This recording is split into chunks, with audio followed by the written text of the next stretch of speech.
사람이 몸이 아프면 그 병을 치료받기 위해서 의사를 찾아가야 합니다.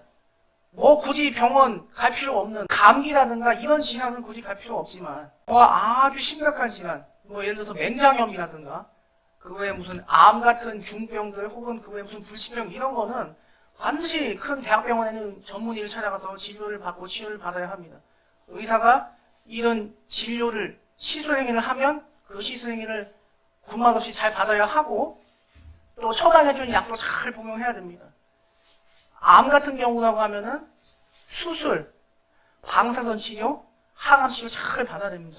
그래야지 완치가 될 확률이 높아지게 되지요. 또 무슨 심각한 질병은 아니에요. 내 머리에 이제 머리털이 싹 빠집니다. 탈모가 나서 머리식이 빈자리가 된다. 그럴 경우에도 이제 초기에 빨리 가서 피부과 전문의에게 진료를 받아서 탈모를 방지하고 또 이렇게 진료받아서 탈모를 완치해서 다시 머리가 이게 나게 해야 합니다. 안 그러면 계속 빈자리 상태로 특별히 이 해가 쨍쨍 내려진 날에는 모자 안 쓰면 참 힘듭니다. 눈도 부시고 또 이제 눈을 뜨기가 힘들어집니다. 덕분에 주변에 있는 사람들이 그 비추면서 많이 힘들다는 모습도 이제 보게 되죠. 또 고양이라든가 개라든가 그 외에 수많은 반려동물들을 이제 키우는 분들이 있어요. 이 반려동물이 평소에는 잘 놀고 주인도 잘 반겨주는데 갑자기 몸이 어디가 이렇게 아프다, 좀 평소와 달리 이상하다라고 느낌이 들 때면 반드시 그 수의사를 찾아가서 빨리 이게 진료를 받아야지. 안 그러면 잘못하면 그 반려동물이 죽을 수도 있습니다. 저는 사실 이 반려동물하고 참 안 친한 사람이에요. 왜 그러냐? 저희 아버님은 그래도 이렇게 개나 이런 거 보면 참 예뻐한다고 하시는데 저희 엄마가 정말 싫어하셨어요. 아주 어릴 때 지금도 기억이 나는데 고양이나 뭐 개가 이렇게 있습니다. 한번 쓰다듬습니다. 쓰다듬을 때마다 가서 손 씻어야 돼요. 10번 만지면 10번 쓰다듬으면 10번 쓰다듬은 것만큼 가서 손 씻고 와야 돼요. 어릴 때는 조금 이해가 안 갔는데요. 제가 이제 미국 유학 가서 2년간 캘리포니아에 있는 어느 한인 가족집에 살면서 그 사실을 제가 알게 됐습니다. 이분들이 정말 좋은 분들이셨어요. 개를 2마리 키웠습니다. 하나는 바깥에 정원에서 키웠습니다. 비글이었는데 그 다음 또 하나는 요크셔터 개, 흔히 이제 요끼라고 불리는 그 조그마한 개였는데요. 이 요끼 개가 평소에는 말을 잘 듣습니다. 얼마나 예뻐하는지 몰라요. 그냥 뽀뽀를 하고 하는데 제 정서는 도저히 이해할 수 없는 광경이었지만 그분들은 그렇게 너무나 사랑을 하셔서 그런 행동을 하셨죠. 평소에 이제 배변을 보는 시트지에 잘 똥오줌 잘 가려요. 근데 이놈이 또 스트레스 받으면 아무데나 그냥 똥오줌을 다 싸는 거예요. 한번 모르고 헉 밟을 뻔했습니다. 다행히 딱 운동신경 없는 제가 그때만큼은 하나님의 은혜로 갑자기 반사신경이 다 펼쳐나와서 밟기 전에 딱 감사합니다. 이렇게 안 밟았는데 그거를 또 집주인이 치웠죠. 한 번 가서 어떤 일이 있었냐면요. 그 집에 카펫이 있었어요. 이게 탁자가 테이블이 있는. 거기에다 얘가 오줌을 싼 겁니다. 그 카펫도 버리더라고요. 그걸 보면서 아니 저런 데 왜 키우지? 이해를 도저히 할 수가 없는 광경이었어요. 거기서 저희 어머니가 얼마나 옳은 행동을 하시는지를 알았고 덕분에 지금도 감사하고 있습니다. 여하튼 이렇게 뭔가 내 몸이 아플 때는 말할 것도 없고 내 주변에 가족이 몸이 아플 때 말할 것도 없고 내가 키우는 반려견이 이렇게 몸이 아픈다, 반려묘가 반려동물이 몸이 아프다 할 때는 말할 것도 없이 수의사한테 가서 진료를 이렇게 받아야 되죠. 오늘의 본문을 살펴보시면 11제자가 갈릴리에 가서 식사를 하고 있었습니다. 가룟 유다는 이제 죄를 지어서 자살로 생을 마감했으니까 당연히 없고요. 그런데 예수님이 나타나셨어요. 그런데도 제자들이 믿지를 않았습니다. 예수님이 나타나셨는데도. 그것 때문에 이것들마다 아니 믿음은 다 어디다 까먹고 혼을 내셨어요. 어떻게 혼을 내셨는지는 나와 있지 않습니다. 무슨 말을 해서 혼을 내셨는지 모르지만 어쨌든 혼을 내셨는데 그러고 나서 말씀하셨어요. 너희는 온 천하에 다니며 만민에게 복음을 전파하라. 믿고 세례를 받는 자는 구원을 받을 것이요 믿지 않는 자는 정죄를 받으리라. 이렇게 먼저 조건부를 이렇게 말씀을 하시고 계십니다. 근데 제자들이 예수님이 나타났음에도 왜 믿지 않았을까요? 이 제자들은 무의식적으로 예수님이 하나님 아들이고 참신이시라는 사실을 까먹었어요. 무의식적으로. 예수님이 잡히시던 날 제자들 다 도망갔습니다. 심지어 수제자는 베드로조차 자기가 잡혀 죽임을 당할 것이 불안해서 두려워서 예수님 모른다고 3번 부인이나 했었단 말이죠. 예수님이 하나님의 아들인 걸 알았지만 세상적인 고난이 예수님 때문에 자신들에게도 닥쳐 꼴이 되니까 그 예수님도 버리고 도망가버렸어요. 그랬는데 예수님이 약속하신 대로 돌아가셨다가 부활을 하셨는데 그럼에도 믿지는 않는 거예요. 제자들 입장에서는 예수님이 아니라 어느 영혼이 우리 앞에 나타났나, 웬 영혼이 나타났지, 이렇게 생각했던 것 같습니다. 그런 모습을 보니 예수 입장에서는 이것들마다 3년이나 나랑 같이 다녔는데 아직도 이렇게 못 믿나? 뭐 그러셨었겠죠. 어쨌든 그렇게 해서 혼을 내고 나서 방금 말씀드린 너희는 온천에 되면 만민에게 복음을 전파하라. 믿고 세례를 받는 자는 구원을 받을 것이요 믿지 않는 자는 정죄를 받는다. 이렇게 말씀을 하고 있습니다.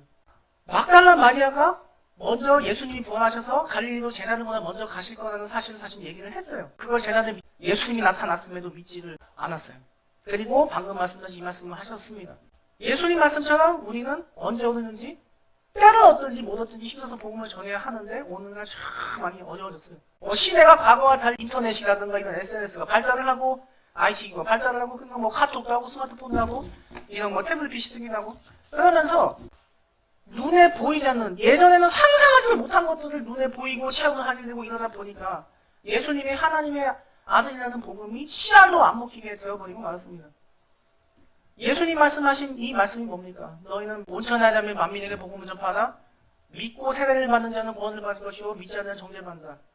예수천당 불신지옥이 말입니다. 오늘날에는 과거와 달리 지하철이나 이제 버스 정류장에서 이 십자가 들고 예수천당 불신지옥 외치는 분들 보기가 거의 사실상 불가능해졌습니다. 하도 민원 들어서 신고를 하기도 하고 또 그렇게 전하신 분 중에는 정말 성령 충만해서 극단적으로 그렇게 하신 분도 있었지만 이단 중에 그렇게 했던 분들이 워낙 많았습니다. 그러다 보니까 그렇게 됐는데 한국교회가 너무나 많이 이 미신이 땅바닥에 떨어졌어요. 할 말이 없게 된 거예요.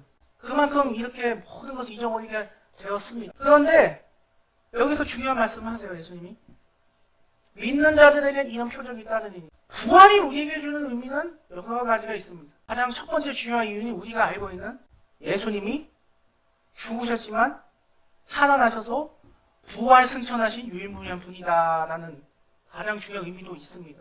그런데 여기서 더 중요한 건 뭐냐면 예수님이 살아 계실 때나 돌아가시고 나서 부활하시고 승천하시고도 동일하신 예수 그리스도시다. 여전히 함께 계신다. 우리는 그 예수를 믿어야 된다.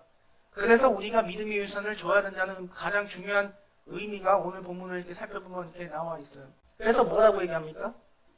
믿는 자들에게 이런 표적을 따르니 곧 내 이름으로 귀신을 쫓아내며 새 방언을 말하며 뱀을 쥐고 올리며 무슨 독을 먹으자도 해를 입지 아니하며 병든 자에게 손을 쥐지 않는다라고 이야기를 하고 있습니다. 이 귀신을 쫓는다는 이야기 정말 중요하죠. 귀신을 쫓아내며 수많은 귀신이 우리 주변에 사실 돌아다니면서 역사를 합니다. 그게 뭐 우리가 말하는 빙의처럼 무당들처럼 그런 얘기하는 게 아니고 그래서 악한 생각 드는 것 자체가 뭐예요? 귀신이 역사하고 있다는 거죠. 수많은 귀신이 그렇게 돌아다니면서 우리를 분노케 하고 역사하게 하고 죄를 짓게 만들지 않습니까? 그래서 기도해야 된다는 거예요. 귀신아 물러갈지어다. 얘기해야 되는 거예요. 그리고 분명히 뭐라고 이렇게 얘기를 하죠.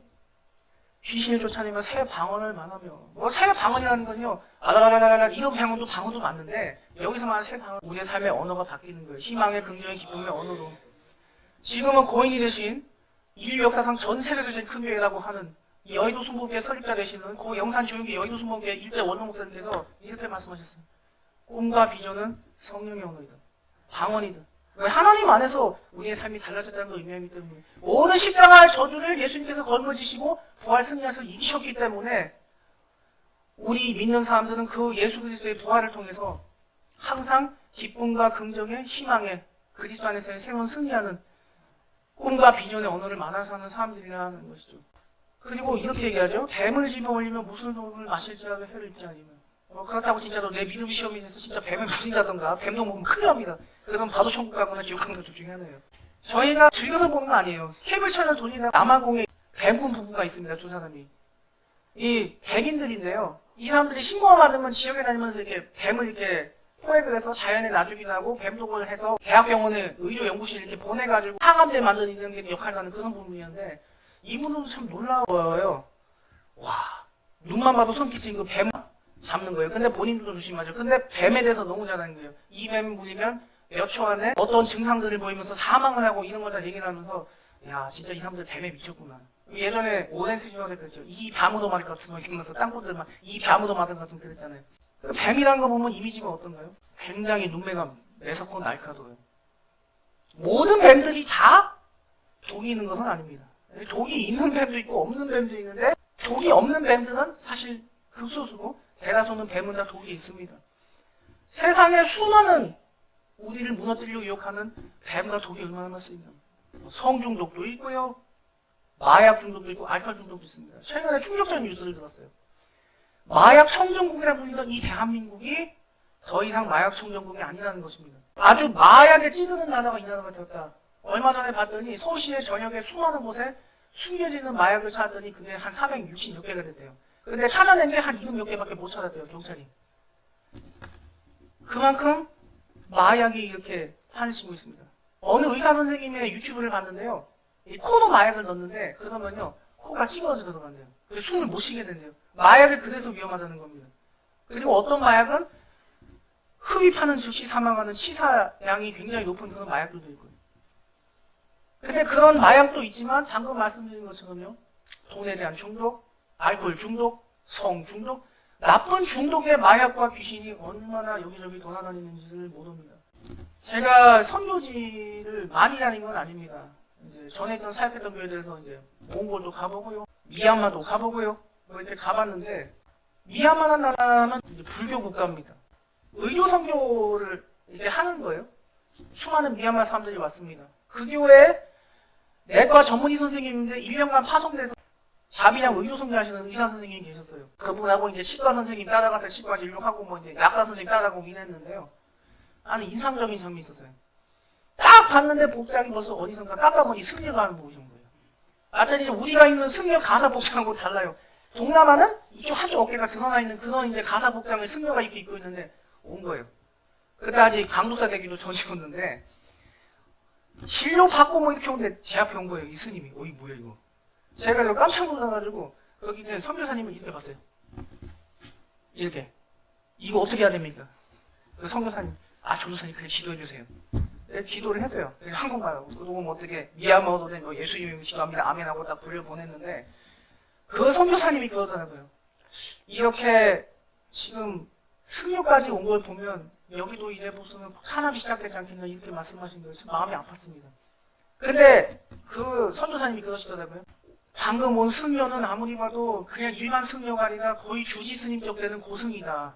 이렇게 말씀하신 거예요. 근데 제가 봐도 그렇게 보였는데 미얀마 나라도 어때요? 방금 말씀드린 것처럼 부처의 그 악령이 그냥 지배를 하고 있죠. 근데 중요한 의미가 있습니다. 죽었다가 부활했다 하는 분은 예수님밖에 없습니다. 부처의 가르침 보세요. 열반에 들었다는 표현을 하고요. 불교 신자들 성불하십시오 이러지 부처가 죽었다가 부활했다? 그런 건 없어요. 알라가 죽었다 부활했다? 없습니다. 승려들도 이맘들도 부처가 알라가 죽었다 부활했다는 교리는 없습니다. 전세에 그 외에 수많은 잡다한 이상한 사이비 종교도 한번 보세요. 그 종교 지도자가 죽었다 부활했다? 없어요. 예수님밖에 죽었다 부활하시는 분이 없어요. 신약성경을 이렇게 살펴보시면 예수님께서 12제자를 각 이스라엘의 백성들에게 파송하시면서 병 고치는 은사와 귀신을 쫓는 추기의 은사 주시면서 너희들 가는 곳마다 귀신 쫓고 병 치료하면서 복음 전환하고 예수님이 그 제자를 파송하시는 장면이 나옵니다. 그런데 제자들의 관점은 뭐죠? 예수님이 살아계실 때는 그렇게도 가능했는데 예수님 죽고 나신 다음에는 이제 그 능력이 안 나올 거야. 이런 세상적인 생각을 무의식적으로 갖고 있었던 거란 말이에요. 그렇게 볼 수밖에 없습니다. 그러니까 예수님이 나타나셨음에도 제자들 눈에는 우리가 헛것을 봤나? 예수님일 리가 없잖아. 이렇게 생각하니까 예수님이 혼내셨던 건데 이래도 안 되니까 예수님이 결국은 나는 이제 천국으로 부활 승천하지만 그래도 내가 너희와 항상 함께 있겠다. 믿는 자들에게는 이 표적을 주겠다고 말씀을 하시는 거죠. 우리의 힘으로 이 세상에 가지고 있는 수많은 독들과 이 뱀들을 물리칠 수는 없습니다. 그러나 예수님이 말씀하신 것처럼 예수님께 기도하면 내가 너에게 뱀과 절간을 밟을 지혜를 권세를 줬으니 너희를 해하지 않을 것 없다고. 그 말씀은 지금 이 자리에 육신으로 우리와 같이 계시지 않지만 저 천국에 계시는 예수님이 기도하면 내가 너희에게도 들어주겠다. 그대로 역사하겠다고 말씀을 하시고 계신 것을 우리가 보고 있습니다. 그 다음에 중요한 내용이 나옵니다. 신유의 은사. 병든 자에게 손을 얹어주면 나으리라 하시노라. 조용희 목사님이 이제 강단에서 생전에 하신 말씀입니다. 그 교회에 열심히 섬기시는 권사님이 한 분 계셨어요. 이 권사님이 너무나 이 여의도 순복음교회 열심히 섬기셨는데 이 남편 되신 분이 서울대 의사셨는데 그 중에서도 암 전문의셨다는 겁니다. 뭐 굉장히 유명한 분이셨던 것 같습니다. 일반적으로 의사라든가 공학자, 수학자, 철학자 이런 분들은요 은혜 받기 정말 힘듭니다. 왜 그러냐면 이성적으로 논리적으로 증명이 돼서 눈에 그 검증된 결과가 맞다라고 보여줘야 되기 때문에 믿기 때문에 그런 직업을 가지신 분들의 눈에 성경 말씀은 전설 따라 산말이 말도 안 되는 헛소리 이렇게 보일 수밖에 없어요. 아니나 다를까 이 남편 되시는 서울대 의사 암전문의 교수님도 아주 전형적인 불신자였던 것 같습니다. 그러니까 그 말도 안 되는 헛소리를 어디서 믿느냐 해가지고 그 여의도 순복음교회 열심히 섬기시는 권사님을 그렇게 박해를 했대요. 얼마나 박해를 했는지 몰라요. 한 번은 그 권사님 요청으로 조영기 목사님이 신방을 가셨는데 어떻게 부인이 계시니까 뭐 성경 펼치고 하긴 하는데 그게 건성으로 참여하지 얼마나 지루하겠어요. 그분 입장에서는. 이 뭐 하는 건가. 이게 내가 명색의 암전문인데 무슨 이 헛소리를 듣고 있으면서 시간을 이렇게 낭비해야 되나 생각을 했겠죠. 그렇게 하고 있었는데 이 씨알로 복음이 안 먹히던 서울대 의사 암전문의 남편 되시는 분이 이 조영기 목사님을 찾아오더니 그냥 대성통곡하면서 조영기 목사님을 찾아오면서 이렇게 간곡하게 하더니 목사님 우리 아들이 죽게 생겼습니다. 우리 아들 좀 살려주세요. 아들이 있었는데 이 아들이 머리가 너무 아픈데 어느 날 쓰러졌대요. 그래서 어디에 문제가 있을까 뭐 엑스레이, CT, MRI 다 찍어봤다가 이제 뇌에 있는 MRI를 찍었더니 온 뇌에 그냥 허연 암덩이가 다 덮어있더래요. 그래서 이미 CT상으로는 너무나 많이 퍼져 있어서 수술을 하려고 이제 서울대 의대 신경외과 전문의들이 뇌를 딱 열었더니 뇌 전체가 다 암으로 이미 너무나 덮여있어서 그냥 덮었대요. 포기하고. 이 얘기를 하고 나서 그래서 이렇게 얘기했다는 겁니다. 남편분이. 내가 우리나라에서는 둘째 가담 선호하는 암전문인데 암전문인 뇌 시견으로는 이미 이거는 끝났습니다. 뇌 종양 중에서도 가장 심한 악성 뇌 종양인데 하필 그것도 마지막인 사기에 있습니다. 인간의 의술로는 고칠 수가 없습니다. 그래서 목사님한테 내가 찾아왔습니다. 목사님 우리 아들 좀 고쳐주세요. 살려주세요 하고 그렇게 조용기 목사님한테 매달렸대요.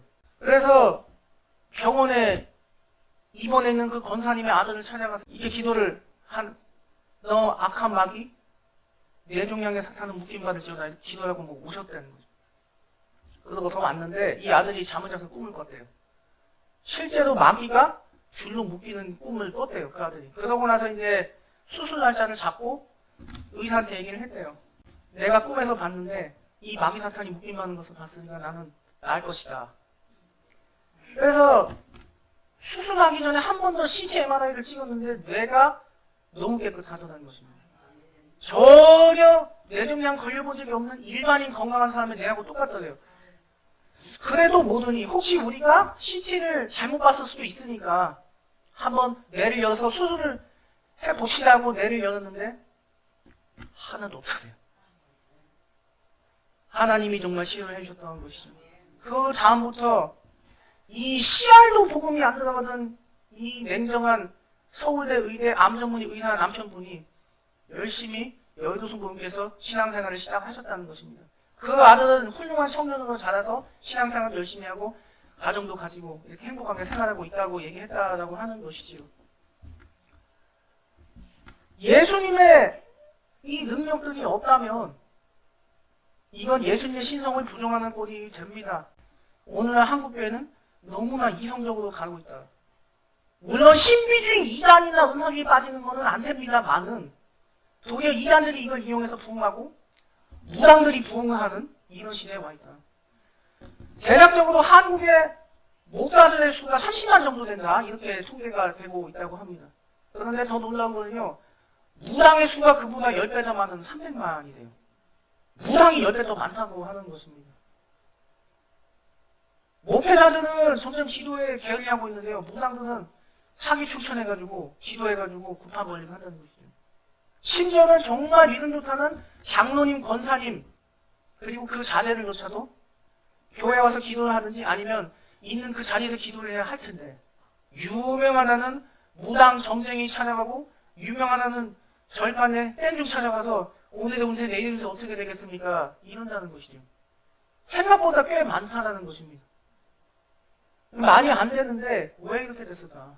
목사들이 너무나 이성적인 부분만 보기 때문에 그렇습니다. 물론 극단적인 은사주의나 신비주의는 경계를 해야 하는 것이 분명히 맞습니다. 그러나 하나님 앞에 기도해서 우리도 이 능력이 나타나게 되려고 간구를 해야 되는 거예요. 아까 조용기 말씀하신 것처럼 인간의 의지로 안 되니까 하나님이 역사하시지 않습니까?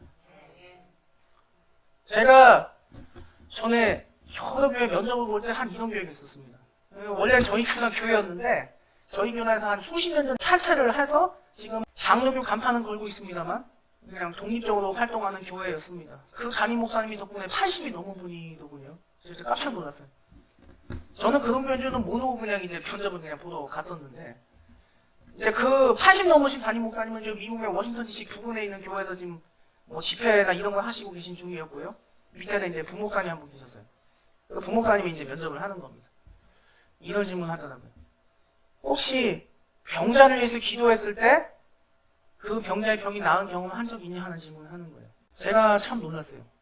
이 기독교라는 하나님의 성에 순공교단도 아니고 장로교에서 이런 질문을 하는 거 보고 저는 굉장히 충격이기도 했고 신선하기도 했고 그랬어요. 그 말을 딱 듣는데 제가 솔직히 얘기했어요. 방언은 하나님이 주셨는데 아직까지 신유 축기 인사는 못 받았습니다 라고 얘기했어요. 결국은 그 교회는 이제 안 가게 됐는데 물론 말씀으로 채워야 되지만 바로 예수님이 부활하신 의미는 뭐냐, 이 세상에 더 이상 나 예수는 너희와 같은 육체로 그 모습으로 있지는 않지만 그러면은 너희가 내 이름을 믿고 기도하면 이 역사를 내가 나타내면 역사했다는 거예요. 부활에 주는 의미는 단순히 예수님이 살아나셔서 승천하셨다는 의미도 있지만 바로 영원히 동의하시며 능력을 나타내시며 역사만 함께 하시겠다라는 겁니다. 이성이 점점 발달하면서 하나님을 죽은 말씀처럼 안에 가두는 이 시대에 우리는 다시금 예수님 하신 이 말씀 중에서 깨어있어야 할 줄로 믿습니다. 이 은사는 돌아가신 조용기 목사님만 주신 게 아니고 기도하는 모든 하나님의 백성과 성도들에게 주셨다라고 하는 거예요. 물론 몇 번 말씀드리지만 과격한 은사주의나 신비주의는 반드시 배격해야 됩니다. 이빨 썩었는데 거기가 금이빨이 바뀌었다. 저도 이거는 믿지 않아요. 그러나 분명히 하나님은 부활하신 예수를 통해서 우리가 기도하면 역사하시고 나타나십니다. 너희가 두세사 모인 곳에 나도 그들 중에 있느냐 내 이름으로 믿고 기도하면 내가 응답하리라 하신 말씀은 여전히 살아있다 하는 것입니다. 여전히 이 믿을 수 없는 것들이 너무나 많아지고 우리가 너무나 지나치게 이성적으로 이론적으로 가면서 이당과 무당이 부흥하는 이 영적 전쟁의 시대, 다시금 예수님 말씀하신 그 영적으로 우리가 돌아갈 수 있기를 바랍니다.